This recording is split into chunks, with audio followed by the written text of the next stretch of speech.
Graça e paz, irmãos, bom dia. Vamos para mais uma escola dominical, Hebreus, capítulo 8. Vamos orar para começarmos.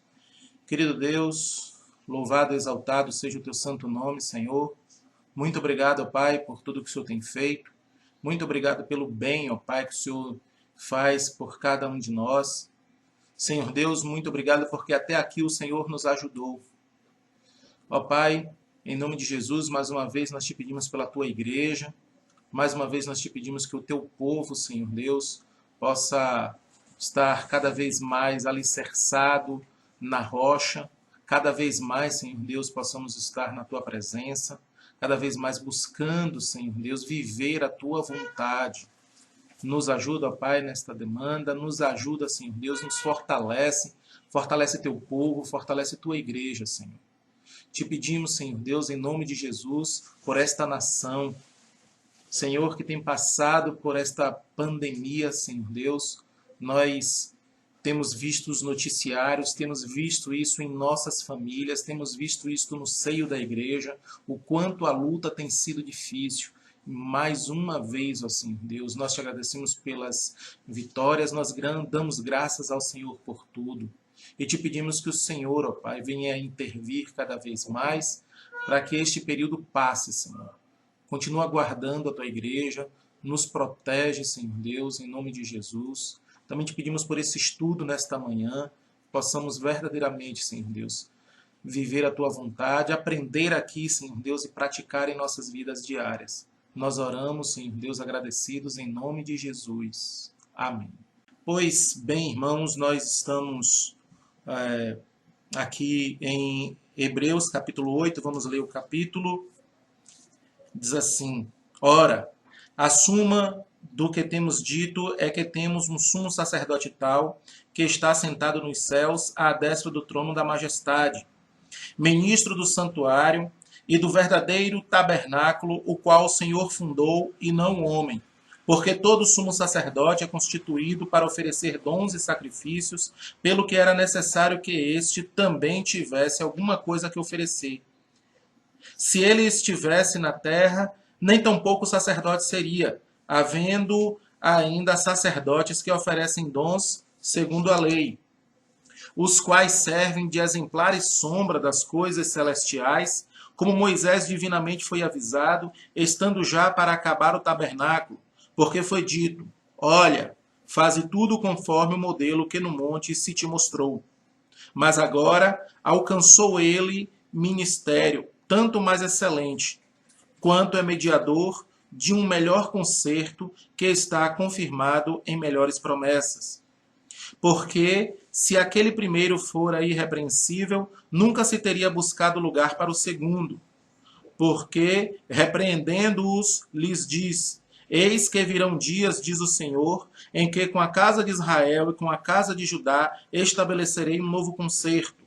Não segundo o concerto que fiz com os pais no dia que os tomei pela mão para os tirar da terra do Egito, como não permaneceram naquele meu concerto, para eles não atentei, diz o Senhor. Porque este é o concerto que, depois daqueles dias, farei com a casa de Israel, diz o Senhor. Porei as minhas leis no seu entendimento e em seu coração as escreverei. E eu lhes serei por Deus, e eles me serão por povo. E não ensinará cada um ao seu próximo, nem cada um ao seu irmão, dizendo: conhece o Senhor, porque todos me conhecerão, desde o menor deles até ao maior. Porque serei misericordioso para com as suas iniquidades, e de seus pecados e de suas prevaricações não me lembrarei mais. Dizendo novo concerto, envelhece o primeiro. Ora, o que foi tornado velho e se envelhece, perto está de acabar. Então, nós temos aqui o capítulo 8 lido e vamos começar a nossa interpretação do capítulo 8, porém com um pequeno resumo, né, do que nós temos visto, inclusive até que combina com o próprio versículo 1, capítulo 8, versículo 1, que ele diz: ora, a suma do que temos dito é. Então, a suma do que nós temos visto nesses primeiros 7 capítulos é o autor de Hebreus mostrando de várias maneiras que Cristo é superior aos anjos, que Cristo é Deus, né? Ele deixa isso bem claro nos primeiros versículos do capítulo 1. Ele demonstra que Cristo é Deus pelo fato de ser superior aos anjos, pelo fato de aos anjos ser dada a ordem de adorá-lo, que o concerto que Jesus traz é superior ao concerto antigo, à aliança antiga. Nós temos visto que Cristo é superior a Moisés e que o descanso que Jesus Cristo nos oferece é superior ao descanso que Moisés ofereceu e que Josué entregou a Israel.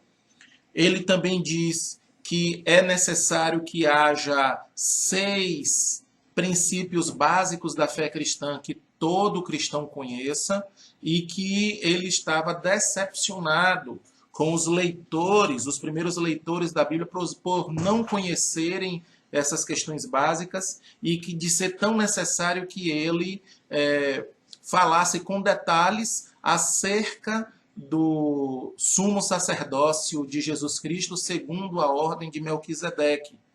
Então, aí ele vai falar agora sobre esses rudimentos da doutrina de Cristo e também do fato de que Jesus é segundo a ordem de Melquisedeque. Então, com mais ou menos este contexto que nós temos visto, nós chegamos agora ao capítulo 8 do livro de Hebreus. E o que é que nós vamos ver aqui? O versículo 1. Ora, a suma do que temos dito é que temos um sumo sacerdote tal que está assentado nos céus à destra do trono da majestade.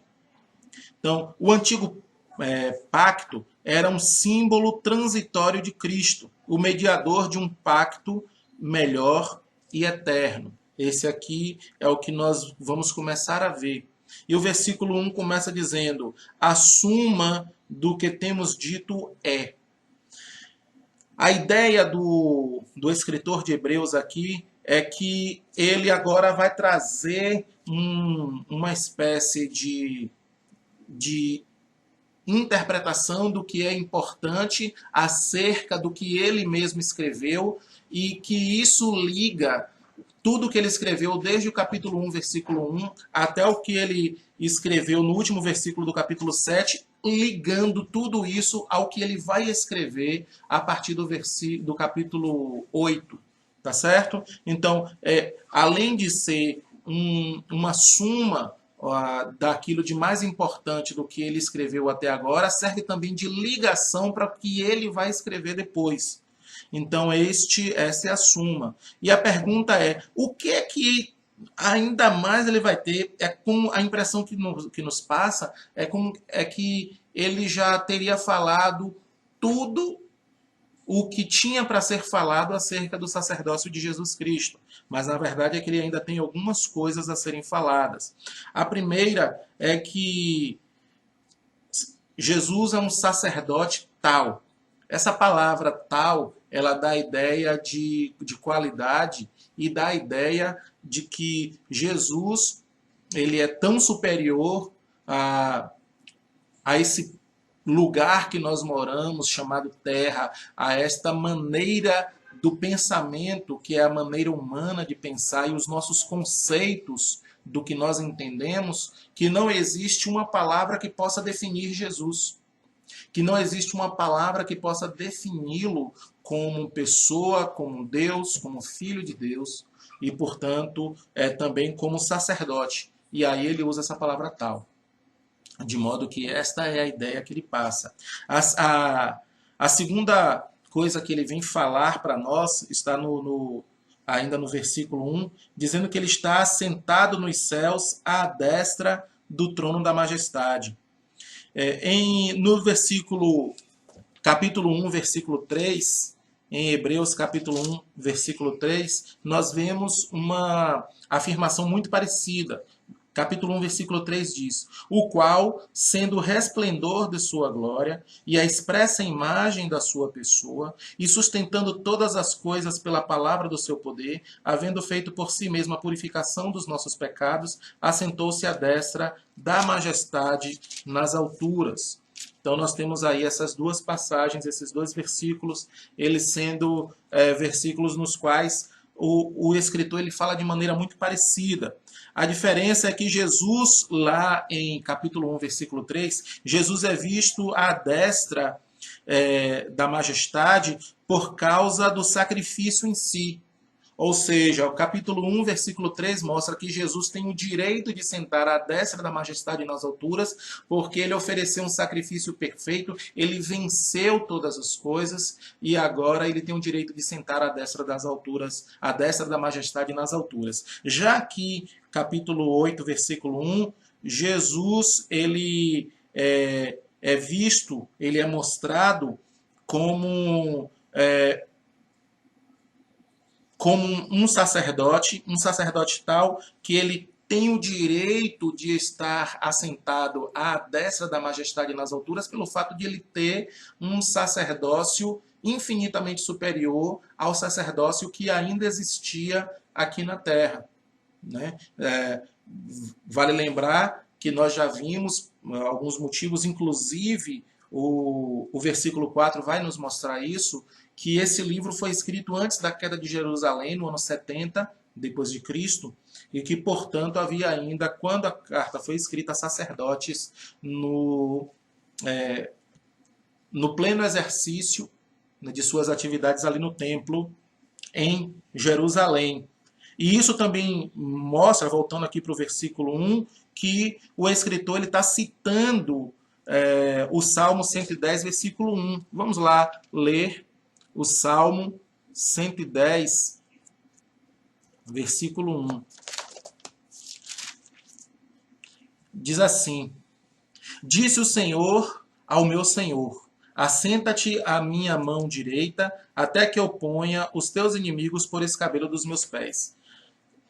Nós vemos o apóstolo Paulo citando também esse versículo, e nós vemos aqui em Hebreus capítulo 8, no versículo 1, essa citação a esse mesmo salmo, que é o Salmo 110, versículo 1, mostrando que Jesus ele tem o direito de estar sentado à destra da majestade nas alturas, pelo fato de ele ter feito um sacrifício perfeito, mas também nos mostra que ele tem esse direito pelo fato de ser um sumo sacerdote perfeito. Tá? Ele tem o direito não só pelo que fez, mas também pela pessoa que ele é e que por causa disso, pelo fato do ministério que é esse ministério tal, que ele é um sacerdote tal que pode estar sempre à destra da majestade, inclusive na intercessão por cada um de nós. Tá certo? Então, a linhagem arônica, ela está bem abaixo, a linhagem sacerdotal araônica, ela está bem abaixo do ministério tal, do sacerdócio tal, que é o sacerdócio de Jesus Cristo, segundo a ordem de Melquisedeque. O terceiro ponto que nós podemos ver aqui, que inclusive a gente já vê no versículo 2, versículo 2 diz: ministro do santuário e do verdadeiro tabernáculo, o qual o Senhor fundou e não o homem. Então, ele é ministro do santuário e do verdadeiro tabernáculo, que mostra que este santuário, o verdadeiro tabernáculo, ele foi fundado pelo Senhor. Então, ele fala do tabernáculo e não do templo. É interessante, porque esse dado é importante e interessante também, porque na época em que o livro de Hebreus foi escrito, já havia se passado uma grande quantidade de séculos desde que a adoração deixou de ser feita no tabernáculo e passou a ser feita no templo. Tá? Nós vamos ver alguns detalhes sobre isso mais adiante. Daqui a pouco a gente vai ver por que ele cita agora o tabernáculo? Por que não o templo que estava já construído há muitos séculos. Salomão construiu, ele foi destruído, depois houve essa reconstrução do templo. Esse templo, inclusive da época de Jesus, não foi aquele que foi construído por Salomão, aquele tinha sido destruído, tá certo? Então, nós encontramos agora Jesus e também o escritor de Hebreus na época desse o templo que não é o original de Salomão, mas que cumprir as mesmas funções, e tem algumas coisas para nós vermos. Por exemplo, em Êxodo, capítulo 35, que vai até o capítulo 40, o Senhor ele dá todos os detalhes para que o tabernáculo seja feito. Então, todos os detalhes, todas as minúcias que precisariam ser dadas, foram dadas para Moisés, para que o tabernáculo ele fosse levantado exatamente da maneira como o Senhor queria que fosse levantado. Tá certo? Nós vimos também que ele manda em Êxodo capítulo 25, por exemplo, vamos para Êxodo capítulo 25, versículo 40. Êxodo 25, 40 diz assim: Atenta, pois, aqui o Senhor dando a ordem para Moisés, atenta, pois, que faças conforme o seu modelo que te foi mostrado no monte. Então, o que é que nós encontramos? Aqui o Senhor, ele tendo todo o cuidado de mostrar a Moisés exatamente como o Senhor queria que o tabernáculo fosse feito. Então, Moisés ele tem um vislumbre, Moisés ele tem uma visão, não só palavras dizendo para que ele imaginasse, mas Moisés visualizou como o Senhor queria que o tabernáculo fosse feito. Isso é bastante importante. O que é que nós encontramos? Havia um modelo e era necessário que Moisés copiasse e fizesse exatamente igual àquilo que era o padrão. Tá certo? Isso vai trazer bastante luz, tanto o que nós vimos lá em Hebreus capítulo 8, versículo 6, quanto o que nós estamos vendo agora, tá certo? Que é o versículo 2 ainda, em relação ao que nós encontramos aqui em Êxodo capítulo 25, versículo 40. O que é que nós temos? O Senhor, ele tomando todo o cuidado no detalhamento do tabernáculo. O Senhor não só cita os detalhes para Moisés, como ele dá a Moisés a oportunidade de visualizar aquilo que ele queria que fosse o padrão, e esse padrão ele precisava ser levado para dentro do templo. Então, o que é que nós vamos encontrar aqui? Em 1 Reis, capítulo 8, versículos 3 e 4, dizem assim: E vieram todos os anciãos de Israel, e os sacerdotes alçaram a arca. E trouxeram a arca do Senhor para cima, e o tabernáculo da congregação, juntamente com todos os utensílios sagrados que havia no tabernáculo, assim os trouxeram para cima os sacerdotes e os levitas. Então, o que é que nós encontramos? Aqui, esse padrão, ele foi levado também para o templo, ou seja, o tabernáculo ele foi absorvido pelo templo. Os utensílios, todas as coisas que havia no tabernáculo, todas essas coisas elas foram levadas para o templo, tá certo? Porque o tabernáculo, ele seguia o modelo que o Senhor tinha determinado para Israel, e esse modelo ele precisava ser levado também para dentro do templo. Tanto é que o templo também ele segue a vontade do Senhor, a arquitetura determinada pelo Senhor por Salomão. Então nós encontramos agora também uma passagem que é em Apocalipse capítulo 15. Apocalipse capítulo 15 diz assim: Apocalipse capítulo 15, versículo 5 diz: E depois disto olhei, e eis que o templo do tabernáculo do testemunho se abriu no céu. Então o que nós vemos? Moisés, ele visualiza esse tabernáculo. O Senhor não só dá a Moisés o direito, a oportunidade de ver esse tabernáculo, como também dá os detalhes por escrito, para que tudo fosse dado certinho, esse por escrito aí Moisés escrevendo, tá? Para que tudo fosse feito exatamente como era da vontade do Senhor, tá bom? Isso era tão da vontade do Senhor que quando o templo foi construído por Salomão, os utensílios, as coisas ali que simbolizavam esse tabernáculo perfeito e maravilhoso que existe no céu, foram levados para dentro do templo para que tudo fosse retratado exatamente como o Senhor queria que fosse retratado. E aqui nós vemos também a segunda pessoa que consegue visualizar, que é o apóstolo João, aqui em Apocalipse capítulo 15, versículo 5, nós vemos isso. Então, João vê o templo do tabernáculo que o tabernáculo terreno copiou. Então, o tabernáculo terreno, ele copiou aquilo que já existia no céu. O interessante é que o daqui, ele é como nós vamos ver, inclusive,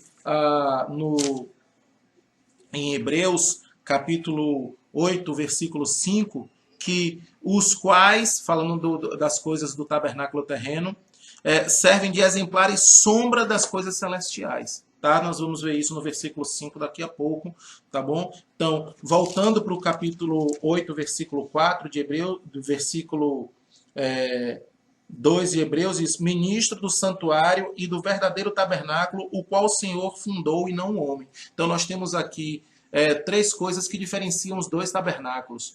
O do céu é o verdadeiro, o que Moisés fundou, ele é uma cópia do verdadeiro. O segundo é que o verdadeiro está no céu e a cópia aqui na terra, tá certo? E quem fundou o tabernáculo aqui na terra foi Moisés, junto com Arão, e o do céu foi fundado pelo Senhor. Então, há aí mais detalhes ainda que mostram a excelência do ministério de Cristo e o quanto aumenta a nossa responsabilidade como ministros desse ministério de Cristo aqui na terra.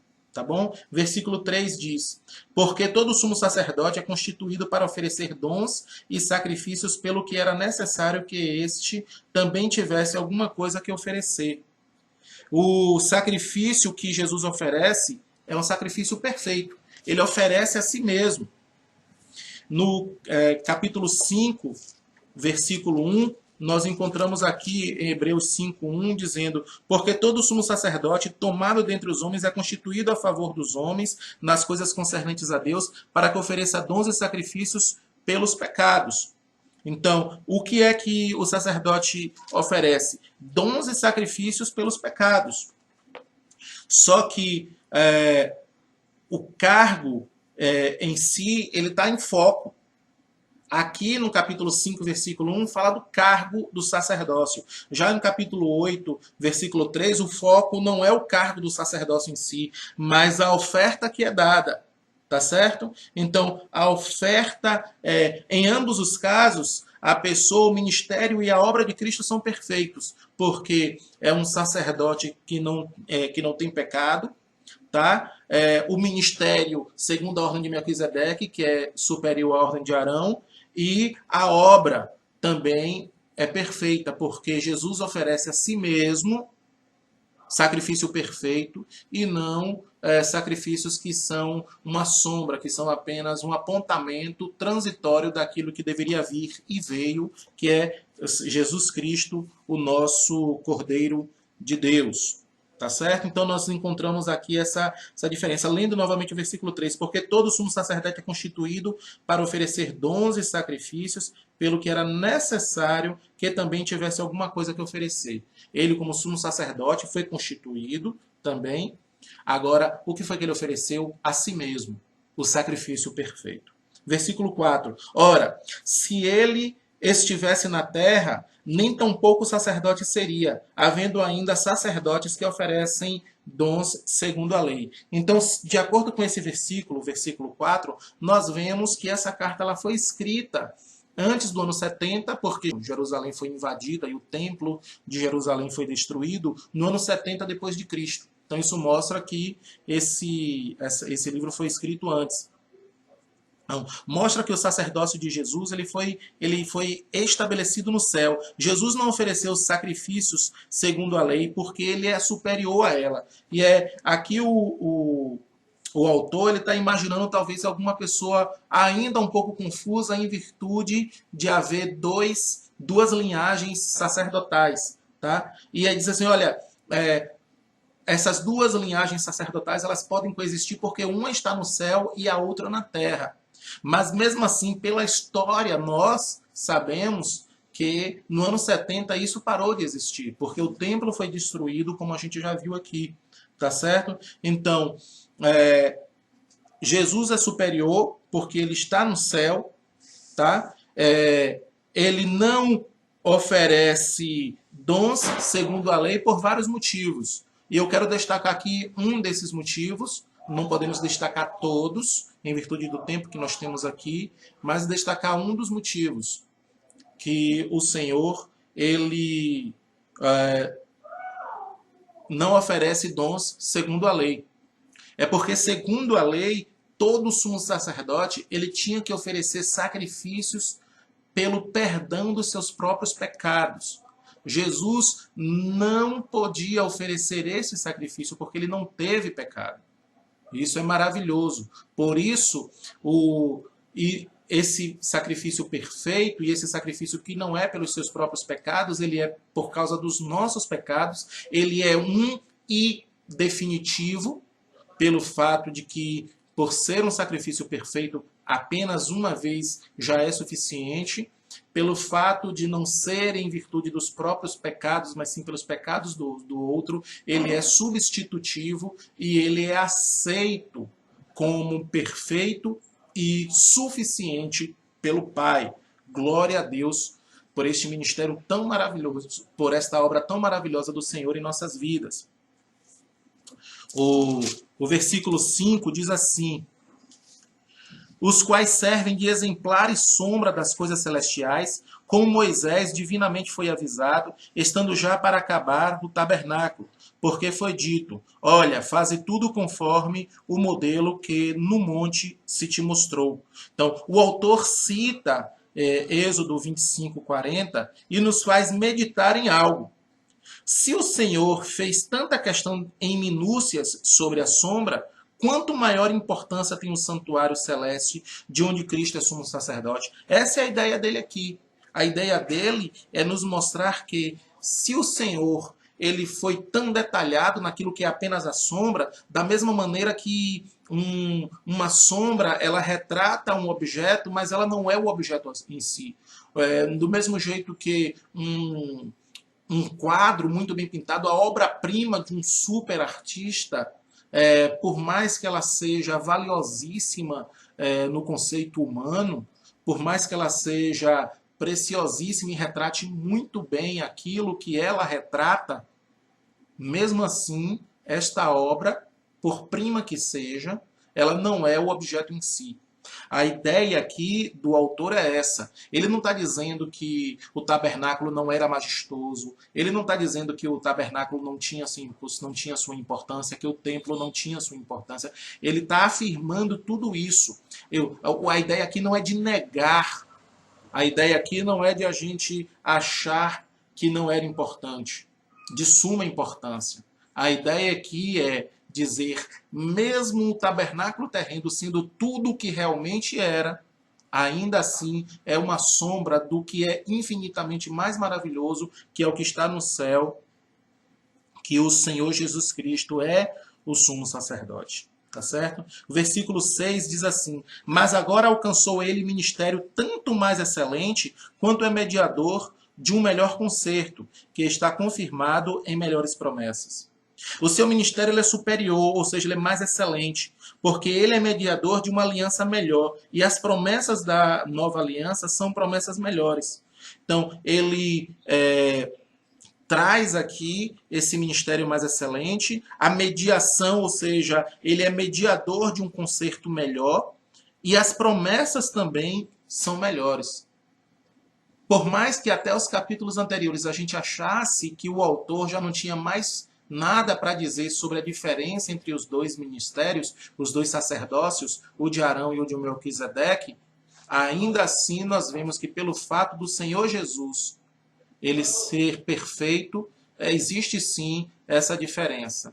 Então, meus irmãos, só que aí fica uma pergunta, peraí, mas se, como diz o versículo 6, agora alcançou ele o ministério tanto mais excelente quanto é mediador de um melhor concerto, ou seja, de uma melhor aliança que está confirmada em melhores promessas. Mas peraí, se é o Senhor que é aquele que estabeleceu as duas alianças e é o Senhor que fez as duas promessas, ou as promessas das duas alianças, como é que um é superior ao outro se é o mesmo Deus que fez essas duas promessas, que fez essas duas alianças e as promessas contidas em cada uma delas? O autor está dizendo aqui, e aquilo que nós devemos lembrar, é que o melhor não é que a aliança, nova aliança é melhor, não pelo fato de que a aliança antiga tem algum defeito, mas pelo fato de que a aliança nova, ela é mais sublime, ela tem promessas mais sublimes e elas estão atreladas, e como nós vamos ver mais adiante, já está chegando a hora, nós vamos ver que está atrelada agora a graça de Deus no fato de que todos os corações estarão em comunhão com o Senhor. E não está atrelada a um código legal apenas como na antiga aliança. A graça, ela se manifestou durante a antiga aliança, mas havia um código legal, tá certo? Por causa do qual os pecados eram apontados. Nós vamos ver que nessa nova aliança tem essa diferença. Por isso ele aqui chama de melhor. E ele vai citar tudo isso, inclusive nos versículos seguintes. Tá certo? Então o versículo 7 diz. Versículo 7. Porque se aquele primeiro fora irrepreensível, nunca se teria buscado lugar para o segundo. A experiência do homem sob a lei foi defeituosa. Não que a lei fosse defeituosa. A experiência do homem era defeituosa porque a lei ela não resolve os problemas, a lei ela aponta para os pecados. A lei não resolve o problema do pecado, ela apenas aponta que eu sou pecador, que você é pecador. Então, nós como pecadores sempre precisamos da graça. Era assim no passado, é assim no presente e será assim no futuro. E a lei, o que é que ela faz? Ela aponta para os nossos pecados e ela nos adverte da necessidade de redenção, e a redenção é pela graça. O versículo 8 diz assim: porque, repreendendo-os, lhes diz: eis que virão dias, diz o Senhor, em que com a casa de Israel e com a casa de Judá estabelecerei um novo concerto, não segundo o concerto que fiz com seus pais no dia em que os tomei pela mão, mas para os tirar da terra do Egito, como não permaneceram naquele meu concerto, eu para eles não atentarei, diz o Senhor. Porque este é o concerto que depois daqueles dias farei com a casa de Israel, diz o Senhor. Porei as minhas leis no seu entendimento e em seu coração as escreverei. E eu lhes serei por Deus e eles me serão por povo. E não ensinará cada um ao seu próximo, nem cada um ao seu irmão, dizendo: conhece o Senhor, porque todos me conhecerão, e desde o menor até o maior. Porque serei misericordioso para com suas iniquidades, e de seus pecados e de suas prevaricações não me lembrarei mais. Aqui nós temos toda uma unidade, toda uma citação de Jeremias, capítulo 31, versículos 31 e 34. Aqui nós vemos o Senhor usando aqui o escritor de Hebreus para citar Jeremias 31, do 31 ao 34. Isso nos leva ao fato de que o Senhor tratará com todo Israel.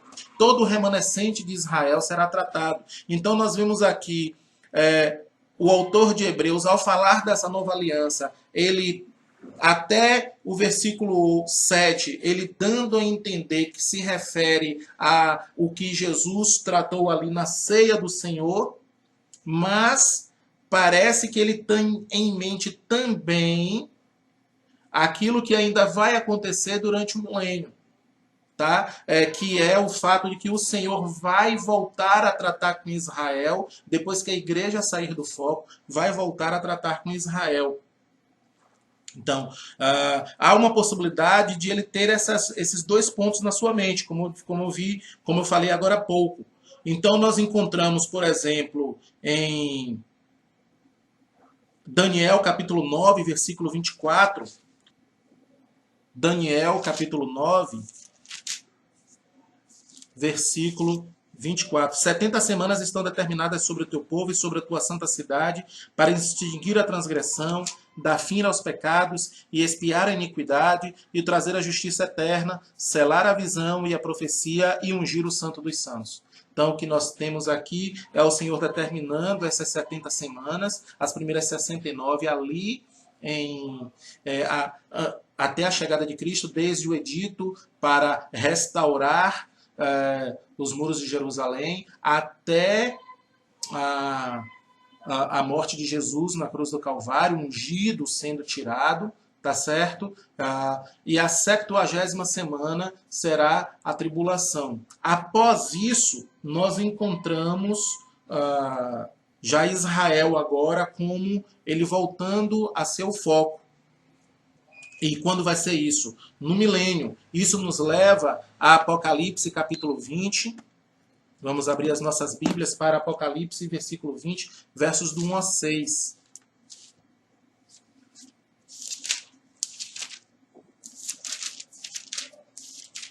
Apocalipse 20, do 1 a 6. E vi descer do céu um anjo que tinha a chave do abismo e uma grande cadeia na sua mão. E ele prendeu o dragão, a antiga serpente, que é o diabo e Satanás, e amarrou-o por 1000 anos. E lançou-o no abismo, e ali o encerrou, e pôs selos sobre ele, para que mais não enganasse as nações, até que os 1000 anos se acabem. E depois importa que seja solto por um pouco de tempo.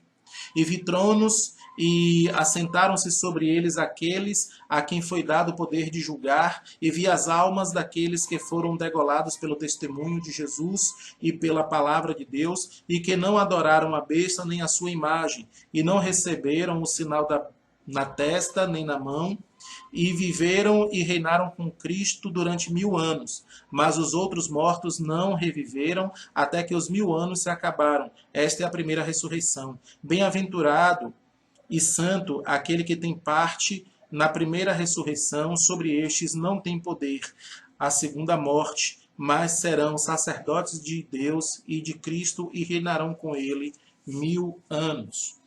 O que nós encontramos aqui é o início desse período milenar, que é sobre o que Jeremias 31 está se referindo. E aqui nós encontramos, tanto no versículo 28 de Mateus 26, a ideia de quando Jesus fala, né, da interpretação do cálice. Então vamos lá para Mateus, capítulo 26, versículo 28,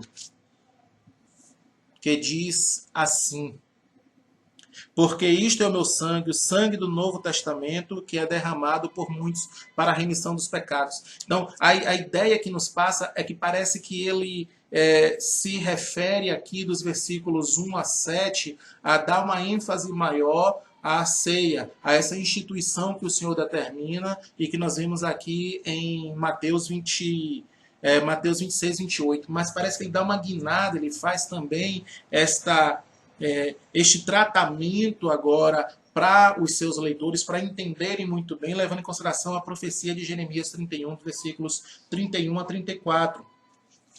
Então, voltando para agora vindo para o versículo 9, diz assim: não segundo o concerto que fiz com seus pais no dia em que os tomei pela mão para os tirar da terra do Egito. Como não permaneceram naquele meu concerto, eu para eles não atentei, diz o Senhor. Essa continuação, o concerto antigo, ele foi feito na saída do Egito. O Senhor toma a iniciativa, é Ele que toma Israel pela mão direita. Mas também diz que eles não permaneceram. Há uma necessidade de outra aliança, porque Israel não permaneceu. É por isso que é o remanescente que vai ser salvo, como Paulo nos explica, o apóstolo Paulo nos explica. Então é o remanescente que vai ser salvo. Israel não cumpriu a sua parte. Por isso a necessidade dessa explicação aqui no versículo 9. O versículo 10 diz o seguinte: porque este é o concerto que depois daqueles dias farei, com a casa de Israel, diz o Senhor. Porei as minhas leis no seu entendimento e em seu coração e as escreverei. E eu lhes serei por Deus e eles me serão por povo. E outro ponto interessante sobre o versículo 10 é que diz assim, ó, porque este é o concerto que depois daqueles dias farei. Que dia? Depois de quais dias? É necessário nós entendermos o que significa depois daqueles dias para que nós não confundamos qual é a época que está se referindo, qual é a época que nós estamos vivendo neste exato momento e sobre qual época é que o versículo está se referindo, tanto Jeremias quanto a citação de Jeremias em Hebreus capítulo 8. Mateus 24, versículo 22. Vamos lá para Mateus capítulo 24, versículo 22, diz assim: E se aqueles dias não fossem abreviados, nenhuma carne se salvaria, mas por causa dos escolhidos serão abreviados aqueles dias. Então, aqueles dias se refere à tribulação, e o depois daquele dia se refere ao milênio, que é justamente onde nós vemos aí o Senhor dizendo aqui, ó, versículo 10, porque este é o concerto que depois daqueles dias farei com a casa de Israel. Porei as minhas leis no seu entendimento e em seu coração as escreverei. E eu lhes serei por Deus e eles me serão por povo. Então, sobre o Israel, o remanescente de Israel, aqueles israelitas que entrarão para o reino, tanto aqueles que aguardavam as promessas feitas para a descendência de Abraão e também de um reino perfeito e eterno, com um rei perfeito e eterno, feitas a Davi, esses que morreram nessa esperança, os salvos, eles entrarão, eles ressuscitarão, por isso que nós vimos essa primeira ressurreição lá em Apocalipse capítulo 20, sobre o milênio, eles entrarão para gozar este reino, para presenciarem e viverem o cumprimento dessa promessa, tá certo? E também os israelitas que durante a tribulação vão perceber que realmente Jesus é o Cristo, vão rejeitar o anticristo e muitos vão morrer e outros vão entrar vivos no milênio também para viver as promessas feitas a Abraão e a Davi. Tá certo? Nós vemos que em Gálatas 4:4, por exemplo, é a plenitude dos tempos, é na plenitude dos tempos que Jesus vem. Em Hebreus capítulo 1, versículo 2, o próprio escritor de Hebreus diz que naqueles últimos dias em que eles estavam vivendo, porque então nós temos o início dos tempos, a plenitude dos tempos, a partir daí é o fim dos tempos. Na plenitude dos tempos Jesus veio, nasceu, nascido de mulher, nascido sob a lei, e agora virão o arrebatamento, a tribulação e o milênio, assim, nessa sequência. Versículo 11. Hebreus 9:11. E não ensinará cada um a seu próximo, nem cada um ao seu irmão, dizendo: conhece o Senhor, porque todos me conhecerão, desde o menor deles até o maior. Essa é a característica de que todos eles terão comunhão com Deus. Todos eles entenderão. É aquele período em que todo Israel, remanescente de Israel, aqueles que entrarem para reinar, todos os salvos dentro da promessa, descendentes de Abraão, dentro desse contexto veterotestamentário e também dentro do contexto ali da tribulação, esses israelitas eles vão reinar, eles vão serem corregentes com Cristo, eles vão estar ali no milênio com Cristo e eles vão ter a lei nos seus corações. Eles serão aqueles que ensinarão as outras nações quando Israel for, de fato, aquilo que Israel precisa ser de fato. O país central no mundo todo. O centro de todas as atenções do globo terrestre. Né? Israel não tem esse protagonismo hoje, mas ele terá durante o milênio. Versículo 12. Diz assim: porque serei misericordioso para com as suas iniquidades e os seus pecados, e de seus pecados e de suas prevaricações não me lembrarei mais. E o versículo 13, dizendo o novo concerto, envelheceu o primeiro. Ora, o que foi tornado velho se envelhece, perto está de acabar. Esses versículos 12 e 13 mostram que o perdão é a base para Israel, é a base para que Israel possa adentrar no milênio, é a base para que Israel possa entrar ali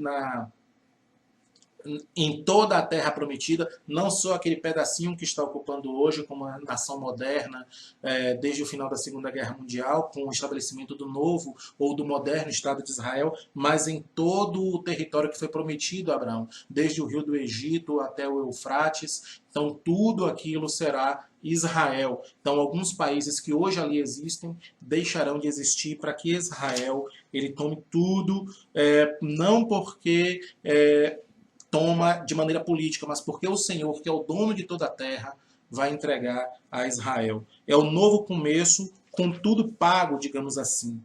Então, no versículo 13, nós vemos que ele interpreta Jeremias 31, 31 34 e fala da substituição. Essa nova aliança que nós temos o vislumbre disso na ceia do Senhor, na igreja, e que nós vamos ter a completude disso. Nós agora não mais como noiva de Cristo, nós vamos entrar no milênio como a esposa de Cristo e Israel como corregente ali, como aqueles que vão vivenciar o cumprimento de todas as promessas feitas àquela nação. Então, tudo isso no milênio. Então, queridos, o que nós encontramos aqui no capítulo 8 de Hebreus primeiro, o sacerdócio de Jesus ele é superior ao sacerdócio de Arão pelo fato de que o antigo pacto, o antigo tabernáculo, a antiga aliança era uma sombra daquilo que nós vemos lá. É transitório. Cristo é mediador de um pacto melhor. E outra coisa que nós aprendemos aqui nessa lição é que a promessa que o Senhor faz, ele vai cumprir. Parece demorado muitas vezes, mas ele vai cumprir. O Senhor prometeu que vai arrebatar sua igreja, por exemplo. E ele vai cumprir. Em momentos de dor como esse que nós estamos passando, parece que está demorando, mas tenhamos paciência e esperança no Senhor, porque a igreja será arrebatada. Do mesmo jeito que o Senhor ele reitera suas promessas para Israel, ele também reitera para a igreja. É claro que o contexto aqui é sobre Israel, mas eu quero trazer também para nós, para o nosso contexto. O Senhor ele promete que está conosco todos os dias, e ele está conosco. Ele promete que as portas do inferno não prevalecerão contra a igreja e não prevalecem contra a igreja. Ele também faz todas essas promessas aqui maravilhosas para Israel e ele vai cumprir todas essas maravilhosas promessas para Israel. Então, eu creio que a principal mensagem que nós podemos aprender em Hebreus capítulo 8 é: vamos manter a esperança, vamos manter a confiança no Senhor, porque o Senhor cumpre aquilo que promete. Amém? Oremos. Querido Deus, glorioso Pai, em nome de Jesus Cristo, Senhor, muito obrigado, Pai, por este sumo sacerdócio de Jesus que é tão superior e que nos dá a garantia de que tudo aqui na terra vai acontecer conforme sempre tem acontecido, debaixo da tua supervisão, da tua soberania, e que o Senhor vai cumprir as tuas promessas para Israel. Viveremos o milênio. Agora, no milênio, não como noiva de Cristo, mas como esposa, já como esposa de Cristo. E Israel vai poder vivenciar todas as promessas feitas a Abraão, todas as promessas feitas a Davi. Uma terra maravilhosa, uma terra onde mana leite e mel, e debaixo de um governo perfeito, o Rei Jesus, o leão da tribo de Judá. Muito obrigado, Senhor Deus. Como ansiamos pelo dia do arrebatamento. Senhor Deus, como temos saudade deste dia que nem aconteceu ainda, como esperamos por esse dia. Senhor, como ansiamos também pelo início do milênio, onde a justiça reinará neste mundo que hoje é um mundo tenebroso. Maranata, ora vem, Senhor Jesus. Glórias a Ti, ó Pai. Glórias a Ti, Senhor, Deus trino e verdadeiro. Nós oramos, ó Pai, agradecidos em nome de Jesus, a segunda pessoa da Trindade, com a intercessão do Espírito Santo. Amém. Glória a Deus, irmãos.